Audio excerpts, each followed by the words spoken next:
জুলাই জুলাই করছো যারা, শুনে রাখো বন্ধু তারা।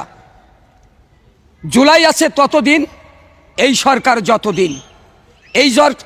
এই সরকার শেষ, ৭১-এ ফিরে যাবে আবার বাংলাদেশ। প্রিয় বন্ধুরা, প্রিয় দেশবাসী, এই ভিডিওটা পৃথিবীর যে যে প্রান্ত থেকে দেখবেন, সকলের প্রতি রইল আমার অজস্র ভালোবাসা, অভিনন্দন। প্রিয় বন্ধুরা, একটি সত্য কথা না বললে নয়। এই জুলাইয়ের জন্ম যদি ৭১-এর জন্ম না হতো, এই জুলাইয়ের জন্ম হতো না। ৭১-এর জন্ম না হলে আমরা ফিরে পেতাম না এই স্বাধীন সার্বভৌমত্ব বাংলাদেশ নামের মানচিত্র। আমরা পেতাম না কখনো এই লাল সবুজের পতাকা। আজ যারা জুলাই জুলাই করছেন, আমি তাদের বিবেকের কাছে প্রশ্ন ছুড়ে দিতে চাই।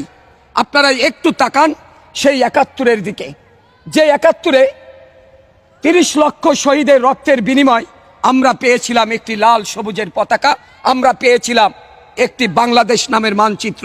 আর সেই মানচিত্রকে ধূলিসাৎ করে দিতে পারেন না এই ৭১-এর। ধন্যবাদ।